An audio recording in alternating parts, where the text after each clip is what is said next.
बिस्मिल्लाहिर्रहमानिर्रहीम। आज के इस वीडियो के अंदर introduction to the community medicine, communication and the concept of health and disease, इसके पास TQ को कवर करने वाले हैं क्योंकि यहाँ से एक सवाल आता है। ज़्यादातर जो सवाल आता है वो हेल्थ एजुकेशन वाले टॉपिक में से आता है। तो सबसे पहले स्टार्ट करते हैं हेल्थ एजुकेशन की डेफिनेशन है। हेल्थ एजुकेशन की डेफिनेशन को स्टार्ट करते हैं। हेल्थ एजुकेशन की दो टाइप की डेफिनेशन है, एक इंटरनेशनल डेफिनेशन है, ठीक है। तो हेल्थ एजुकेशन के the process that inform, motivate and help people to adopt and maintain healthy practices and lifestyle, advocate environmental changes as needed to facilitate this goal. उसके अलावा प्रोफेशनल ट्रेनिंग और research भी करना सेम एंड पर।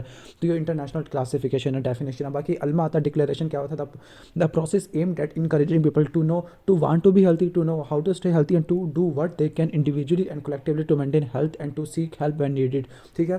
दोबारा बता दूं हेल्थ एजुकेशन की डेफिनेशन क्या, the process that inform, motivate and help people to adopt and maintain healthy practices and the lifestyle, advocate environmental changes as needed to facilitate this goal. इसके अलावा professional training और research करवाना। जबकि अल्मा आता declaration के मुताबिक process है जो कि इंकरेज करता लोगों को to want to be healthy, to know how to stay healthy and to do what they can individually and collectively to maintain health and to seek help when needed.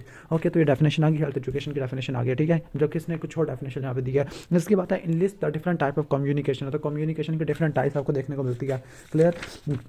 तो communication की type होती है, one way communication होती है जिसको डायडेक्टिक method कहते हैं, two way communication जिसको सोक्रेटिक मेथड कहते हैं, वर्बल कम्युनिकेशन होती है, नॉन वर्बल कम्युनिकेशन होती है, फॉर्मल इनफॉर्मल कम्युनिकेशन होती है, विजुअल कम्युनिकेशन होती है, टेली कम्युनिकेशन होती है। बाकी जो वर्बल कम्युनिकेशन इसके बारे में कहा जाता है कि वर्बल कम्युनिकेशन में जो फ्लो ऑफ इन्फॉर्मेशन होता है ना, वन वे होता है, ठीक है। ओके, कम्युनिकेटर्स ऑडियंस की तरफ होता है, ठीक है। तो इसका जो सबसे बेस्ट मेथड है वो लेक्चर एग्जाम्पल होती है जो कि हमारी क्लासरूम के अंदर होती है। इसकी ड्रॉबैक है कि इसमें ऑडियंस की पार्टिसिपेशन रिलेटिवली कम होती है और जो लर्निंग होती है अथॉरिटेटिव होती है, उसमें लिटिल ऑडियंस पार्टिसिपेशन और कोई फीडबैक नहीं होता। जबकि टू वे कम्युनिकेशन जो कि बेटर वे ऑफ कम्युनिकेशन होता है, बेस्ट वे ऑफ कम्युनिकेशन होता है, क्लियर। इसमें ऑडियंस और जो कम्युनिकेटर दोनों पार्टिसिपेट करता होता है, ऑडियंस क्वेश्चन को रेज करती है, इसके अलावा अपने इन्फॉर्मेशन को, आइडियाज़ को ऐड करती होती है। इसके बाद है कि ये जो प्रोसेस है यहाँ पे, जो प्रोसेस ऑफ लर्निंग होता है एक्टिव होता है और डेमोक्रेटिक होता है। इसको हम डायलॉक्टिक मेथड भी कहते होते हैं, यानी यहाँ पे डायलॉग वाला होता है और ये ह्यूमन बिहेवियर को ज़्यादा इन्फ्लुएंस करता होता है। बाकी वर्बल वाला कम्युनिकेशन है, ठीक है। ओके, तो यहाँ पे लिखा है कि ऑडियंस और कम्युनिकेटर दोनों पार्ट करते हैं, ऑडियंस क्वेश्चन को रेज करती है, अपने वो ऐड करती है, ह्यूमन बिहेवियर को इन्फ्लुएंस करता है, तो उसको डायलॉक्टिक मेथड भी कहते हैं। डायलॉग होता है दो पर्सन की। इसके बाद नेक्स्ट क्वेश्चन की तरफ चलते हैं। नेक्स्ट क्वेश्चन है कि what are the different modes of intervention for the prevention of disease. तो डिफरेंट मोड ऑफ इंटरवेंशन कौन कौन से होते हैं फॉर प्रिवेंशन ऑफ डिजीज। तो आपने पहला आता है प्राइम मॉड्यूल। प्राइम मॉड्यूल में क्या रहता है, प्राइम मॉड्यूल के अंदर आपकी individual and the maths education आ जाती है, ठीक है। Individual and the maths education prime module के अंदर क्या आपने डिस्करेज कर देना है चिल्ड्रन को फ्रॉम अडॉप्टिंग हार्मफुल लाइफस्टाइल। इसके बाद आ जाएगा प्राइमरी। प्राइमरी में हेल्थ प्रमोशन, स्पेसिफिक प्रोटेक्शन आ जाएगा, ठीक है। सेकेंडरी आ जाएगा सेकेंडरी प्रिवेंशन में, early diagnosis, prompt treatment, last में टर्शियरी आ जाता है डिसेबिलिटी लिमिटेशन और रिहैबिलिटेशन। प्राइमरी प्रिवेंशन में वो एक्शन आ जाते हैं जो कि किसी डिजीज के आंसर से पहले किए जाते होते हैं, जिसकी वजह से डिजीज के होने की पॉसिबिलिटी को रिमूव कर देते हैं। आपको प्री पैथोजेनिक फेज में देखने को मिलता है। यहाँ पे कॉन्सेप्ट होता है पॉजिटिव हेल्थ का। पॉजिटिव हेल्थ का मतलब होता है कि ऐसा कॉन्सेप्ट जो कि इंकरेज करेगा maintenance and achievement of acceptable level of health that will enable every individual to lead a socially and economically productive life. तो उसको बोलते हैं पॉजिटिव हेल्थ बोलते हैं। और प्राइमरी प्रिवेंशन में हेल्थ प्रमोशन, स्पेसिफिक प्रोटेक्शन आ जाती है, जिसके आगे हम बात करेंगे। इसके बाद है कि describe the approaches of health promotion. तो हेल्थ प्रमोशन की डेफिनेशन क्या, हेल्थ प्रमोशन क्या, प्राइमरी प्रिवेंशन में इंटरवेंशन आ जाती है, ठीक है। तो ओके, तो it is the process of enabling people to increase control over and to improve health. The process of enabling people to increase control over and to improve health, उसको बोलते हैं हेल्थ प्रमोशन बोलते हैं। Health promotion के तो general measures होते हैं जो कि होस्ट को स्ट्रेंथन कर लेते हैं। अब इसके अंदर कौन कौन सी चीज़ आपको देखने को मिलती है, इसमें सबसे पहले आपने नोट करना है कि आपने हेल्दी लाइफस्टाइल को टेन करना। फॉर एग्जांपल आपने क्या करना, फिजिकल एक्टिविटी प्रमोट करनी है, डाइट पैटर्न को मॉडिफाई करना, स्मोकिंग को डिस्करेज करना। इसके बाद आपकी हेल्थ एजुकेशन आ जाती है जो कि मोस्ट कॉस्ट इफेक्टिव आना शुरू हो जाती है, क्लियर। इसके बाद आपको एनवायरमेंटल मॉडिफिकेशन आपने देख लेना। बाकी न्यूट्रिशनल आ जाएगा, ओके, सेक्स एजुकेशन आ जाएगा, मैरिज काउंसलिंग आ जाएगा, जेनेटिक काउंसलिंग आ जाएगा, पीरियोडिक मेडिकल एग्जामिनेशन आ जाएगा, ओके। तो ये सारे आ जाएंगे। इसके बाद नेक्स्ट क्वेश्चन की तरफ आते हैं, what are the principles of the health education. तो प्रिंसिपल ऑफ हेल्थ एजुकेशन इसका मिमोनिक होता है सिम KGF FL2। तो इसमें क्या क्या चीज़ें इसमें आपने नोट करना है कि इसमें आपकी क्रिएटिविटी होती है, इंटरेस्ट होता है, मोटिवेशन होता है, पार्टिसिपेशन होती है, ओके। इसमें फीडबैक हो जाएगा, लर्निंग बाय डूइंग आ जाएगा, ओके। इसके अलावा रीइंफोर्समेंट है, ओके, ठीक है। Known to unknown good human relationship आ जाएगा, फीडबैक आ जाएगा, ओके। लीडर्स आ गया, लर्निंग बाय डूइंग हो गया, नॉन टू अननोन हो गया। तो ये सब आपके क्या है, हमारे प्रिंसिपल्स होते हैं, ठीक है। जबकि प्रैक्टिस ऑफ हेल्थ एजुकेशन के अंदर आपने ऑडियो विजुअल एड और मेथड्स इन हेल्थ कम्युनिकेशन आ जाते हैं। ऑडियो विजुअल एड में ऑडिटरी एड, विजुअल एड और दोनों को आपने मिला के दे देना, ठीक है। ऑडिटरी एड के अंदर आपके रेडियो आ जाते हैं, विजुअल एड के अंदर आपके आपके जैसे वो आ जाते हैं, लाइक आपके चाक बोर्ड आ गया, लीफलेट हो गया या मॉडल्स आ गया, ओके। जबकि मेथड्स के अंदर आपने तीन में डिवाइड कर देना, इंडिविजुअल को, ग्रुप में और मैथ्स अप्रोच में। इंडिविजुअल में पर्सनल कॉन्टैक्ट, होम विजिट और पर्सनल लेटर आ जाते हैं। ग्रुप अप्रोच में लेक्चर, डिमॉन्स्ट्रेशन और डिस्कशन आ जाती है। डिस्कशन में group discussion, panel discussion, symposium आ जाता है, वर्कशॉप आ जाती है, सेमिनार आ जाता है, कॉन्फ्रेंस आ जाती है, रोल प्ले आ जाता है। जबकि मैथ्स अप्रोच में television, radio, newspaper, printed material, direct mailing, poster, ये सब चीज़ें आ जाती है। क्लियर। तो नेक्स्ट हम क्वेश्चन की तरफ चलते हैं। तो हमारे हो गए। इसके बाद है कि enlist the different types of barrier. तो जो बैरियर्स होते हैं, 4 टाइप के बैरियर्स होते हैं कम्युनिकेशन के, ठीक हो गया। ओके, नंबर 1 आपने नोट करने वाले फिजियोलॉजिकल बैरियर। फिजियोलॉजिकल बैरियर में क्या एग्जांपल दोगे? फिजियोलॉजिकल में आपका आ जाएगा कि लाइक आपका इन डिफिकल्टी इन हियरिंग या फिर difficulty in expression, difficulty in hearing और डिफिकल्टी इन एक्सप्रेशन, तो फिजियोलॉजिकल है। साइकोलॉजिकल के अंदर क्या आता है? साइकोलॉजिकल के अंदर आपको लेवल ऑफ नॉलेज आ जाएगा, ठीक है, सॉरी लेवल ऑफ इंटेलिजेंस आना शुरू हो जाएगा, ठीक है। ओके, इमोशनल डिस्टर्बेंस आ जाएगा, न्यूरोसिस आ जाएगा, कॉम्प्रीहेंशन डिफिकल्टी देखने को मिलेगी, लैंग्वेज या कॉम्प्रीहेंशन डिफिकल्टी आ जाएगा। इसके बाद है कि इन्वायरमेंटल में नॉइज, इनविजिबिलिटी और कंजेशन आ जाती है। लास्ट में आ जाएगा कल्चरल में आपकी लिटरेसी आ जाती है, level of knowledge and understanding आ जाएगा। ओके, इसके अलावा आपके लैंग्वेज वेरिएशन आपको देखने को मिलती है। ओके, इसके बाद बिलीफ हो गया, रिलीजन हो गया, एटीट्यूड हो गया, ठीक है। इसके अलावा आपके कस्टम हो गया। Okay, economic and social class differences आपको देखने को मिलते हैं। क्लियर। और इसके अलावा function of health communication, function क्या क्या होता है? ओके, फंक्शन में आपकी मोटिवेशन आ जाता है, इसके अलावा इन्फॉर्मेशन आ जाएगा, काउंसलिंग आ जाएगा, एजुकेशन आ जाएगा। ओके, ह्यूमन डेवलपमेंट आ जाएगा, इसके अलावा ऑर्गेनाइजेशन आ जाएगा। क्लियर। रेजिंग मॉरल्स आ जाएगा, और पी से क्या आ जाएगा? पी से आपकी परसुएशन आ जाएगा। क्लियर। तो हमने सारी बैरियर पढ़ लिया। इसके बाद नेक्स्ट है कि what are the characteristics of a good message. तो गुड मैसेज के बारे में क्या बात है? ठीक है, नंबर 1 है मीनिंगफुल होना चाहिए, टाइमली होना चाहिए, टाइमली एडुकेट होना चाहिए। ओके, इसके अलावा based on the felt need होना चाहिए। Clear, based on the felt need होना चाहिए। ओके, इसके अलावा और क्या? कल्चरली और सोशली सब अप्रोप्रिएट होना चाहिए। ओके, कॉम्प्रीहेंसिबल होना चाहिए, ठीक है, समझ आता होना चाहिए। नेक्स्ट क्वेश्चन की तरफ आ रहे थे, क्लियर और कॉम्प्रीहेंसिबल हो गया। नेक्स्ट क्वेश्चन की तरफ आ रहे थे, what are the different type of communication. Already explain कर चुका, वन वे कम्युनिकेशन जो डायरेक्टली कहते हैं, सोक्रेटिक हो गया, two verbal, non verbal, formal, informal, visual, telecommunication आ जाएगा। बाकी टू वे कम्युनिकेशन का दोनों चीज़ ऑलरेडी पहले पढ़ चुके हैं। ओके, इसके बाद different principal of health education है, तो इसमें वही आपने बता दिया, क्रिएटिविटी, इंटरेस्ट, मोटिवेशन, पार्टिसिपेशन आ जाता है, ठीक है, कंप्रीहेंशन भी आ जाता है, रीइंफोर्समेंट वगैरह सब चीज़ आ जाती है। ओके, नेक्स्ट क्वेश्चन की तरफ बढ़ते हैं, बताता है बैरियर्स ऑफ कम्युनिकेशन होते हैं। बैरियर्स आपको ऑलरेडी बता चुका, फिजियोलॉजिकल, साइकोलॉजिकल, इन्वायरमेंटल और कल्चरल आ जाती है। ओके, साइकोलॉजिकल के अंदर आपकी क्या आ जाती है? आपके लेवल ऑफ इंटेलिजेंस और लैंग्वेज आ जाती है, ठीक है। इमोशनल डिस्टर्बेंस आ जाएगा, न्यूरोसिस आ जाएगा, कॉम्प्रीहेंशन डिफिकल्टी आपको देखने को मिलती है, क्लियर। इसके बाद नेक्स्ट क्वेश्चन की तरफ आ जाते हैं कि हाइपर टेंशन होती है, आइसबर्ग फिनोमिना को फॉलो करती है। Okay, justify this statement with the rule of half. तो जो रूल ऑफ हाफ पूछ रहा है, तो हाइपर टेंशन एक आइसबर्ग डिजीज है, जबकि 1970 में पता चला था कि only half of the hyper tensive patient in the general population of the most develop country, इनको अपनी डिजीज के बारे में पता है, और जिनको पता है कि उनको ट्रीटमेंट हो चुका है, और जिनकी ट्रीटमेंट हो चुका है तो उनका आर्टिकुलेट ट्रीटमेंट हो चुका है। अगर ये सिचुएशन हमारे इसके अंदर है तो पूरी दुनिया का क्या हाल होगा। अच्छा, यहाँ पे एक डायग्राम नहीं है, डायग्राम में पहले होल कम्युनिटी आ जाएगा, ठीक है, फिर नॉर्मल टेंसिव पेशेंट आ जाएगा, फिर hyper tensive patient, undiagnosed, diagnose, फिर डायग्नोज बट अनट्रीटेड है। ओके, फिर डायग्नोज एंड ट्रीटेड है, फिर इनएडिक्वेटली ट्रीटेड और एडिक्वेटली ट्रीटेड। ओके, ये नोट कर लेना। इसके बाद नेक्स्ट क्वेश्चन की तरफ चलते हैं। नेक्स्ट क्वेश्चन आ जाते हैं। Okay, right on the principal of health education, तो ऑलरेडी हम पहले कर चुके तो रिपीट नहीं करें। इसके बाद यह पहली दफा आया, सेमिनार और वर्कशॉप में क्या डिफरेंस होता है, क्लियर। तो यहाँ पे नोट करना कि जो वर्कशॉप होता है, वर्कशॉप में सीरीज ऑफ मीटिंग होती है with emphasis on the individual work with in the group with the help of consultant and the resource personal. तो ये हमारा आगे वर्कशॉप आ जाएगा, क्लियर। तो वर्कशॉप क्या होती है? वर्कशॉप में सीरीज ऑफ मीटिंग आपको देखने को मिलती है, ठीक है, सीरीज ऑफ मीटिंग। जबकि सिंपोजियम क्या होता है? Series of speeches on selected topic है, series of speeches on selected topic, जो कि वर्कशॉप में आपको 4 से ज़्यादा मीटिंग देखने को मिलती है, ठीक है। तो सेमिनार में क्या होगा? Large component of commercially continuing education है, तो सॉरी वो सिंपोजियम था, सीरीज ऑफ स्पीचेज है। जो सेमिनार होता है ना, ये कमर्शियली कंटिन्यूइंग का होती है, प्रोग्राम देखने को मिलता है, ठीक है, यानी large component of commercialise continuing education को सेमिनार बोलते हैं, जबकि series of meeting with emphasis on individual work इसको बोलते हैं वर्कशॉप। वर्कशॉप में सीरीज ऑफ मीटिंग होती है, 4 से ज़्यादा होती है, जबकि सेमिनार आधे दिन से लेकर 1 हफ्ते तक एग्जिस्ट करता होता है। ओके, और इसमें सिंगल टॉपिक को कवर करते हैं इन डेप्थ और ब्रॉडली कॉम्प्रिहेंसिबल। इसके बाद है कि वर्कशॉप में इंडिविजुअल काम करते हैं, सॉल्व करते हैं प्रॉब्लम को with the help of consultant, contribute करते हैं, जबकि सेमिनार के अंदर क्या होगा? सिंगल टॉपिक डिस्कस होगा, इन डेप्थ होगा। ओके, और लास्ट की तरफ आ जाते हैं, यहाँ पे जो लर्निंग होती है वर्कशॉप में, तो यहाँ पे फ्रेंडली होती है, हैप्पी और एटमॉस्फेयर के अंदर होती है, जबकि सेमिनार के अंदर जो नॉलेज होती है वो गेन होती है, लेकिन प्रोफेशनल इफेक्टिवनेस हम अचीव नहीं कर सकते, लेकिन वहाँ पे प्रोफेशनल इफेक्टिवनेस अचीव कर सकते हैं। तो सबसे पहले अपने डेफिनेशन स्टार्ट करने की डेफिनेशन क्या? वर्कशॉप की series of meeting with a special emphasis on individual work with in the group with help of consultant और रिसोर्स पर्सनल। जबकि सेमिनार क्या होता है? Seminar is a large component of commercialised continuing education है। Workshop में 4 से ज़्यादा meeting होती है, सेमिनार में आधे दिन से लेकर 1 हफ्ते तक होता है, ठीक है। वर्कशॉप में फंक्शन क्या होता है? वर्कशॉप में जो इंडिविजुअल काम करते होते हैं, ओके, सॉल्व करते हैं प्रॉब्लम को, जबकि वहाँ पे सिंगल टॉपिक डिस्कस होता है इन डेप्थ के अंदर, ठीक हो गया, by using a variety of format है, जबकि वहाँ पे वर्कशॉप में के अंदर प्रोफेशनल इफेक्टिवनेस अचीव होती है, लेकिन उसके अंदर अचीव नहीं होती। ओके, बाकी प्रिंसिपल ऑफ हेल्थ कम्युनिकेशन हो गया, बाकी स्टैंडर्ड की क्वालिटी उसके बारे में पूछ रहे हैं।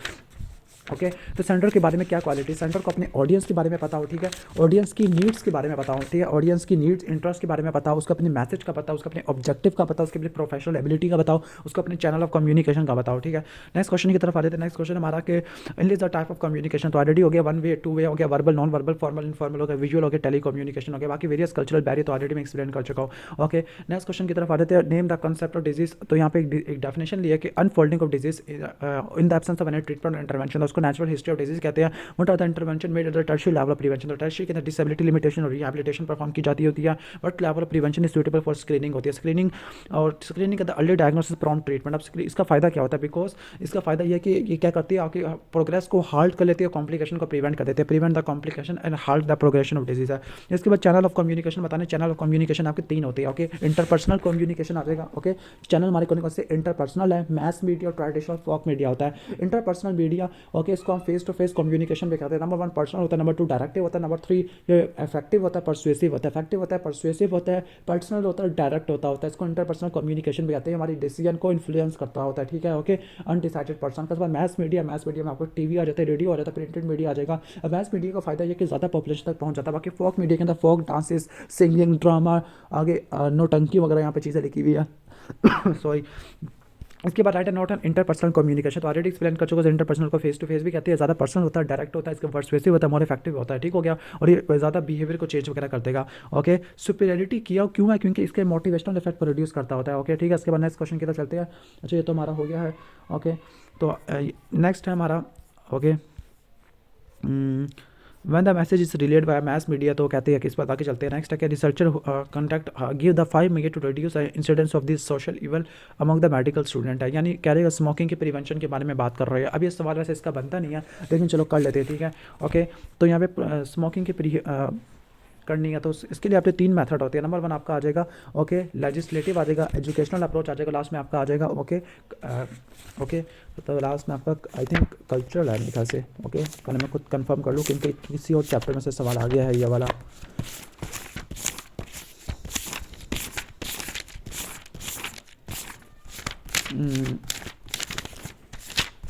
ओके। हाँ, को सॉरी, कम्युनिटी अप्रोच है। पहला है लीगल अप्रोच। लीगल अप्रोच के अंदर आपने क्या करना है, prohibition of sale of tobacco product है, टोबैको प्रोडक्ट की सेल को कम कर देना। नंबर 2 प्रोहिबिशन करनी है on the sale of cigarette from the automatic vending machine. इसके बाद prohibition of smoking in the school, prohibition of smoking in the public आ जाएगा, ठीक है। प्रोहिबिशन ऑफ सिगरेट एडवर्टाइजिंग आ जाएगा, public health mandatory health warning लगा देनी है, क्लियर। इसके अलावा जो एजुकेशन के अंदर अपने एजुकेशनल प्रोग्राम रन करने हैं, for example school children for public information campaign on electronic media. Last में आपका कम्युनिटी अप्रोच है। कम्युनिटी अप्रोच के अंदर अपनी अल्टरनेटिव एक्टिविटी प्रोवाइड करनी है, फॉर एग्जाम्पल आपके एथलेटिक्स हो गया, स्पोर्ट्स हो गया, म्यूजिक हो गया, रिलीजन हो गया, आर्ट्स हो गया, तो आपने प्रोवाइड करने होते हैं। इसमें नेक्स्ट क्वेश्चन के चलते हैं। नेक्स्ट क्वेश्चन है कि what are the cause of failure of health for all, तो जो हेल्थ फॉर ऑल फैसिलिटीज़ क्यों फेल हो गया पाकिस्तान के अंदर, तो पाकिस्तान के अंदर अभी वन सेकेंड ये किसी और जगह के एमसी क्वेश्चन आना शुरू हो गया। ओके, चलो हम देख लेते हैं फिर भी।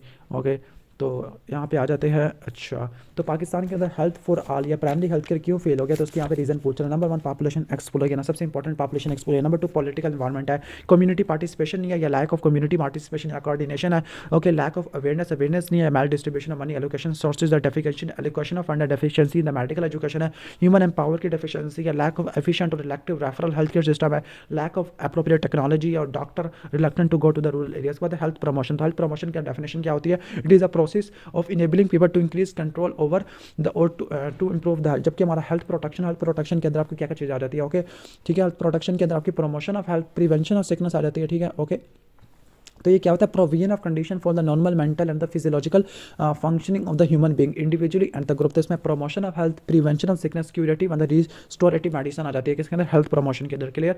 तो आगे सॉरी ये हेल्थ प्रोटेक्शन अंदर के health promotion in the process of enabling people to increase control over and to improve the health आ जाती है, ठीक है। इसमें आपने होस्ट को स्ट्रेंथन करना है। इसमें हेल्थ प्रमोशन की तरफ आपकी क्या क्या चीज़ें मैंने बताई थी, हेल्दी लाइफस्टाइल आ जाएगा, फिजिकल एक्टिविटी, स्मोकिंग और डाइटरी आ जाएगा। इसके अलावा आपकी इन्वायरमेंटल मॉडिफिकेशन आ जाती है, ठीक है। इसके बाद न्यूट्रिशनल इंटरवेंशन आ जाती है, क्लियर। इसके अलावा sex education and the marriage counselling आ जाती है, पीरियोडिक मेडिकल एग्जामिनेशन, ये सब चीज़ आ जाती है, ठीक है। इसके बाद है कि नेक्स्ट हम आ जाती है इंटरवेंशन, ये तो हो गया। इसके बाद नेक्स्ट क्वेश्चन की तरफ चलते हैं। नेक्स्ट क्वेश्चन है कि you are given the task to develop the health education program for the adolescent, तो कौन कौन से बैरियर हो सकते हैं इफेक्टिव कम्युनिकेशन में, ऑलरेडी बैरियर सारे एक्सप्लेन कर चुका है। उसके बाद है कि ओके, एडोलेसेंट के लिए which issue will you include for the health education, तो हेल्थ एजुकेशन के लिए कौन कौन से इशू इंक्लूड करोगे। नंबर 1 हाइजीन या पर्सनल हाइजीन और इन्वायरमेंटल हाइजीन आ जाएगा, ठीक है। ये सवाल कब आया था, 2016 में आया था। नंबर 1 हाइजीन है, नंबर 2 मेंटल हेल्थ है, नंबर 3 प्रिवेंशन ऑफ एक्सीडेंट है, number 4 use of health resource resources services है, ठीक है ओके।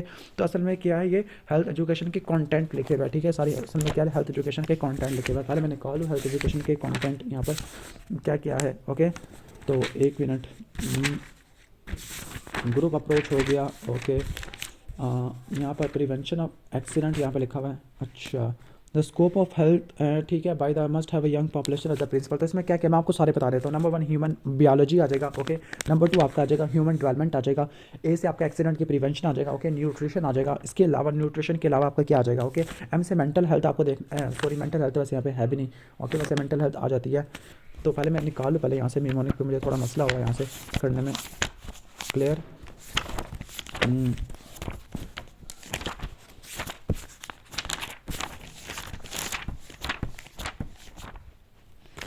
ओके तो अब हम स्टार्ट करते हैं। हाँ, मैं इसका बता रहा था कंटेंट ऑफ हेल्थ एजुकेशन के। हेल्थ एजुकेशन के असल में क्या कंटेंट, या फिर इसके फ़ायदे वगैरह बता रहे थे, ओके। तो ये function content of health education, यानी इसका स्कोप वगैरह कह रहे हैं, फ़ायदा वगैरह कह रहे हैं। तो ह्यूमन बियोलॉजी, ह्यूमन डेवलपमेंट आ जाएगा, एक्सीडेंट प्रिवेंशन आ जाएगा, ओके। न्यूट्रिशन आ जाएगा। इसके अलावा डिजीज़ प्रिवेंशन एंड कंट्रोल आ जाएगा, ओके। एफ से आपका क्या आ जाएगा, फैमिली प्लानिंग आ जाती है, ओके। एम से आपका क्या आ जाता है, एम से आपका मेंटल हेल्थ आ जाती है, ओके। एच से आपका हाइजीन बताया, ह्यूमन बियोलॉजी ह्यूमन डेवलपमेंट आ जाएगा, ओके। इसके अलावा आपका हेल्थ सर्विसेज हाइजीन आ जाएगा। हाइजीन को दो में डिवाइड करते हैं, पर्सनल हाइजीन और एनवायरमेंटल हाइजीन आ जाएगा, ठीक है ओके। नेक्स्ट क्वेश्चन करते हैं, हेल्थ एजुकेशन की डेफिनेशन ऑलरेडी हो चुका, बता चुका, okay. The process that inform motivate help people to maintain and maintain healthy lifestyle, ठीक हो गया, ओके। तो उसको क्या बोलते हैं, health education. The process that inform motivate and help people to adopt and maintain healthy practices. इसके अलावा लाइफस्टाइल होती है, इसके अलावा advocate environmental changes as needed to facilitate this goal and conduct professional training and research to the same, एंड इसको health education वगैरह कहते हैं। बाकी अलमाता की डेफिनेशन बता चुका हूँ। डब्ल्यूएचओ डेफिनेशन आ जाएगी, ठीक है ओके। इसके बाद नेक्स्ट क्वेश्चन की तरफ चलते हैं। नेक्स्ट क्वेश्चन हमारा है कि number 3 approaches to health education. Regulatory service आ जाती है, हेल्थ एजुकेशन आ जाती है। अब जो रेगुलेटरी अप्रोचेस को मैनेज प्रिवेंशन में कहते हैं, इसमें जो रेगुलेटरी अप्रोच को लेजिस्लेटिव भी कहते हैं, इसमें तमाम गवर्नमेंट इंटरवेंशन आ जाती है, डायरेक्ट और इनडायरेक्ट, जो कि ह्यूमन बिहेवियर को अल्टर करने के लिए इस्तेमाल होती है, ठीक है। अब इसके फ़ायदे क्या होते हैं। नंबर 1 है कि फ़ायदे ये है कि ओके, कि ये सिंपलेस्ट और क्विकेस्ट वे है जिससे आप हेल्थ को इंप्रूव कर सकते होते हैं, और ये इमरजेंसी में काफ़ी ज़्यादा बेनिफिशियल है। तो सिंपल और क्विकेस्ट वे है और इमरजेंसी में बेनिफिशियल है, लेकिन इसके दो से तीन डिसएडवांटेजेस है या इसके फेलियर है। नंबर 1 फेलियर ये होता है कि नंबर 1 है कि गवर्नमेंट कैन नॉट, ओके ठीक है, कि नंबर 1 है कि the cause of disease can not be eradicated by the legislation, कि कॉज ऑफ डिजीज कभी भी नहीं हो सकता बाय लेजिस्लेशन। इसके अलावा है कि एरियाज इन्वॉल्विंग पर्सनल चॉइस, तो जो गवर्नमेंट होती है, government legislation can not force personal choice को अफेक्ट नहीं कर सकता होता, ओके। बाकी आपका सर्विस अप्रोच है, सर्विस अप्रोच के अंदर आपने सारी सर्विसेज, हेल्थ सर्विसेज आपने लोगों के घर तक पहुंचानी होती है, क्लियर। लेकिन इसकी डिसएडवांटेज ये है कि हेल्थ फेल्ट नीड के ऊपर डिपेंडेंट रहता है। बाकी हेल्थ एजुकेशन आ जाएगा और प्राइमरी हेल्थ केयर अप्रोच आ जाएगा, ठीक है, ये आ जाएगा। इसके बाद नेक्स्ट के बता the main objective of WHO. WHO के ऑब्जेक्टिव क्या क्या होते हैं, ओके। तो डब्ल्यूएचओ के ऑब्जेक्टिव है, डब्ल्यूएचओ के 8 ऑब्जेक्टिव है, ठीक है। 8 नहीं, ऑब्जेक्टिव तो एक ही है वैसे। Attainment of highest level of health by all people, तो उसको ऑब्जेक्टिव कहते हैं। बाकी फंक्शन ऑफ डब्ल्यूएचओ, तो नंबर 1 फंक्शन है कि इसने गवर्नमेंट की मदद करनी है, नंबर 1 स्ट्रेंथन करना हेल्थ सर्विसेज को। नंबर 2 इसमें आ जाएगा स्टैंडर्ड ऑफ एजुकेशन को इंप्रूव करना। नंबर 3 क्या आ जाएगा, न्यूट्रिशन को, सैनिटेशन को, वर्किंग एनवायरनमेंट को इंप्रूव करना। नंबर 4 आ जाएगा मेंटल हेल्थ के अंदर जो रिसर्च वगैरह करवाना। नंबर 5 आ जाएगा रिसर्च कंडक्ट कराना। नंबर 6 आ जाएगा कि कोऑपरेशन वगैरह कराना, प्रोफेशनल ग्रुप। इसके अलावा वाइटल स्टैटिस्टिक्स, तो लास्ट में आ जाएगा फैमिली हेल्थ को प्रमोट करना, क्लियर। तो इसके क्या हो जाएगी, नंबर 1 स्ट्रेंथन करना, एजुकेशन को बढ़ाना। इसके अलावा न्यूट्रिशन, फैमिली, सैनिटेशन आ जाएगी, क्लियर। इसके अलावा आपने नोट करना मेंटल हेल्थ आ जाएगा, ओके ठीक है। इसके अलावा रिसर्च कंडक्ट कराना होता है, ओके। इसके अलावा आ जाएगा आपके कोऑपरेशन कराना among the scientific professional group है, वाइटल स्टैटिस्टिक्स पे इंफॉर्मेशन कलेक्ट करना, प्रमोट द। इसके बाद ये तो हो गया हमारा। बाकी यूनिसेफ के ऊपर नोट लिखना, ठीक है ओके। कितने सवाल रह गया, सवाल वैसे अच्छे खासी है, ओके। अच्छा, यूनिसेफ के ऊपर नोट लिखना है, ठीक है ओके। तो बाकी और देख लेते हैं कितने सवाल। अच्छा, इस बाद इम्यूनोलॉजी वाला सवाल स्टार्ट करते हैं, ठीक है। इसके बाद है कि अच्छा, यूनिसेफ पे नोट लिखना। यूनिसेफ क्या था, United nation international child emergency fund होती है, ओके। 1946 के अंदर बनी थी, दिसंबर 1946 के अंदर बनी थी। इसके 4 फायदे होते हैं। नंबर 1 है कि child health, number 2 child nutrition, family health और एजुकेशन आ जाएगा, ठीक है ओके। तो क्या क्या इसके child health, child nutrition, okay. इसके अलावा फैमिली और चाइल्ड वेलफेयर आ जाएगा, ओके। तो 3 चाइल्ड से रिलेटेड है, हेल्थ, न्यूट्रिशन, वेलफेयर आ जाएगा, लास्ट में एजुकेशन आ जाती है। अगर डब्ल्यूएचओ के बारे में ऑलरेडी मैं सारा एक्सप्लेन कर चुका कि what level of prevention are required in the pre pathogenic के अंदर प्राइमरी प्रिवेंशन करनी होती है, क्लियर। इसमें जो एक्शन होती है taken prior to the onset of disease, जिसमें अंदर पॉसिबिलिटी ले रही है कि डिजीज विल एवर अकर। तो ये हेल्थ प्रमोशन और स्पेसिफिक प्रोटेक्शन करेंगे। 2 अप्रोचेज होती है, पॉपुलेशन स्ट्रेटेजी और high strategy. For example basic personal hygiene और पब्लिक हेल्थ मेजर होते हैं, ओके ठीक है। इसके बाद नेक्स्ट क्वेश्चन की तरफ आते हैं, what is the role of UNICEF for promote. तो पाकिस्तान के यूनिसेफ का क्या फंक्शन है, इसका मोनिका WHO की चीप कॉपी होता है, चीप आ जाएगा। सी से क्या आ जाएगा, चाइल्ड का क्या आ जाएगा, चाइल्ड प्रोटेक्शन आ जाएगा। ओके, एच से आपका health, okay, health and nutrition आ जाएगा। ओके, ई से आ जाएगा EPI आ जाएगा। ई से आपका ई से कोई भी चीज़ बनती है, एजुकेशन आ जाएगा। क्लियर। इसके अलावा पी से पोलियो एराडिकेशन, और डब्ल्यू से क्या पड़ेगा, डब्ल्यू से वाटर हाइजीन एंड सैनिटेशन, और लास्ट में ह्यूमैनिटेरियन सर्विस देखने को मिलेगा। क्या क्या होता है दोबारा बता दूँ, चाइल्ड प्रोटेक्शन आपको देखने को मिलेगा, ठीक है। ओके, इसके अलावा हेल्थ एंड न्यूट्रिशन में देखने को मिलेगा रोल आपका, EPI में देखने को मिलेगा। इसके अलावा एजुकेशन के अंदर है, पोलियो की एराडिकेशन है। ओके, पोलियो एराडिकेशन हो गया। बाकी है कि वाटर हाइजीन एंड सैनिटेशन के लिए इस्तेमाल होती है, और ह्यूमैनिटेरियन सर्विसेज के लिए अप्लाई होती है। क्लियर। इसके बाद इस क्वेश्चन के लिए चलते हैं। नेक्स्ट क्वेश्चन हमारा है, okay, right A note on primordial prevention. Primordial prevention already मैं एक्सप्लेन कर चुका है, the prevention of risk factor जो होती है, ओके, इंडिविजुअल और मैस लेवल से की जाती होती है, तो ये हम वगैरह कर लेंगे। इसके बाद नेक्स्ट है कि name the level of prevention and describe the type. तो prevention primordial, primary, secondary, tertiary prevention होती है। बाकी रिहेबिलिटेशन की टाइप्स बतानी है। मेडिकल रिहेबिलिटेशन के अंदर फंक्शन को रिस्टोर करना, फॉर एग्जाम्पल अगर TB फैल जाता नहीं जॉइंट पे, तो फिजियोथेरेपी सर्जरी करवानी है।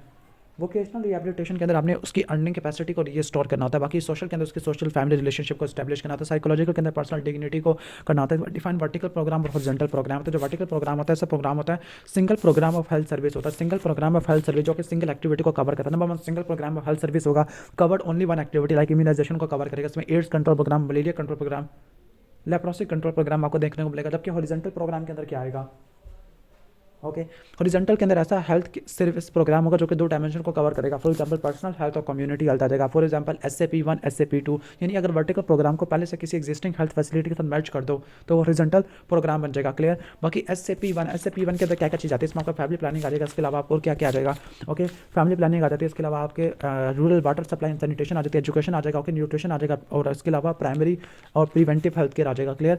इसके बाद नेक्स्ट क्वेश्चन की तरफ आ जाती है।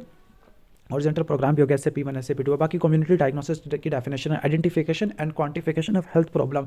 नंबर 1 आइडेंटिफिकेशन, नंबर 2 क्वांटिफिकेशन करने हेल्थ प्रॉब्लम की, ओके, इन टर्म्स ऑफ, यानी identification of quantification health problem in a community in terms of mortality and the morbidity rate और ratio for the purpose of defining कि किस कौन risk पे है and who are in need of health care, तो उसको बोलते हैं कम्युनिटी डायग्नोसिस। बाकी है कि what measures are taken in the specific protection, specific measure के अंदर स्पेसिफिक मेजर्स होते हैं, okay, to intercept the cause of disease. तो उसके अंदर कौन कौन से आ जाते हैं, आपकी इम्यूनाइजेशन आ जाती है, आपकी कीमोप्रोफिलैक्सिस आ जाती है। क्लियर। इसके अलावा आपके जो विटामिन न्यूट्रिएंट देने लाइक करीब में विटामिन C रिकेट्स में विटामिन कैल्शियम और विटामिन D बेरी में विटामिन B1 आपकी आ जाती है। ओके, जबकि कीमोप्रोफिलैक्सिस को 2 में डिवाइड करते हैं, कॉजल और क्लिनिकल। कॉजल के अंदर क्या होता है, कंप्लीट प्रिवेंशन ऑफ इन्फेक्शन, जबकि क्लिनिकल के अंदर क्या होगा, prevention of clinical symptom. Causal और क्लिनिकल आ जाएगा। बाकी एग्जांपल क्या होती है, मरीज जो TB में क्या यूज करेगा, आइसोनियाज़ोल यूज करेगा। रूमेटिक फीवर में आपको पेनिसिलिन यूज करते हैं। बाकी erythromycin first dose vaccine diphtheria में इस्तेमाल करते हैं। मेनिंजाइकोकल मेनिंजाइटिस में रिफैम्पिसिन इस्तेमाल करते हैं। ओके, टेट्रासाइक्लिन हम इस्तेमाल करते हैं कॉलेरा के पेशेंट के अंदर। तो ऑलमोस्ट ये हो गया। इसके बाद नेक्स्ट क्वेश्चन की तरफ चलते हैं। ओके, तो which level of prevention is supplied. तो प्राइमरी प्रिवेंशन यहाँ पर लिखा हुआ है कि सल्फर डाइऑक्साइड वगैरह। बाकी levels of prevention primordial, primary, secondary, tertiary तो हो जाएगा। इसके बाद नेक्स्ट क्वेश्चन की तरफ चलते हैं। सोशल रिहेबिलिटेशन के अंदर आपने क्या करना होता है, okay, restore and children family अंदर सोशल रिलेशनशिप। बाकी इसके बाद 3 मिलियन डेवलपमेंट गोल जो कि हेल्थ से रिलेटेड, चौथा 5वां छठा कि आपका चाइल्ड मोर्टेलिटी है, ओके, इंप्रूव मेंटल हेल्थ आ जाएगा। बाकी reduce combat HIV, AIDS, malaria और अदर डिजीज आ जाएगा। Okay, clear. चौथा 5वां छठा नोट कर लेना। इसके बाद है कि कंपेयर करने के लिए कौन सा इंडिकेटर यूज करना है हेल्थ स्टेटस को कंपेयर करने के लिए। क्लियर। तो हेल्थ स्टेटस को कंपेयर करने के लिए कौन सा यूज़ करना होता है, तो आपने इन्फेंट 3 पैरामीटर यूज़ करें, जो कि मोर्टेलिटी इंडिकेटर आ जाएगा, मॉर्बिडिटी और डिसेबिलिटी रेट आ जाएगा। मोर्टेलिटी के अंदर आपकी कौन कौन से इंडिकेटर आपकी आ जाती है, मोर्टेलिटी के अंदर क्रूड डेथ रेट आ जाएगा, लाइफ एक्सपेक्टेंसी जो कि पॉजिटिव इंडिकेटर है, इन्फेंट मोर्टेलिटी रेट आ जाएगा, child mortality rate, under 5 mortality rate देखने को मिलेगा, proportional mortality rate is the simplest measure of burden of a disease. ठीक है। मॉर्बिडिटी इंडिकेटर के अंदर फ्रीक्वेंसी में इंसिडेंस, प्रीवैलेंस और सीवियरिटी को देखने के लिए average rate of disability, sorry case fertility rate और डिसेबिलिटी को देखने के लिए एवरेज नंबर ऑफ डेज आना शुरू हो जाएगा। क्लियर। ठीक है। बाकी डेली क्या होता है, डेली में ईयर्स ऑफ लाइफ लॉस्ट आ जाता है। ठीक है। ओके, ये हमारा बर्डन ऑफ डिजीज के लिए होता है। बाकी मोर्टेलिटी इंडिकेटर के नाम crude death rate, life expectancy, infant mortality, child mortality rate, under 5 proportional mortality rate, proportional mortality rate disease specific आ जाएगा और मैटरनल मोर्टेलिटी रेट आ जाएगा।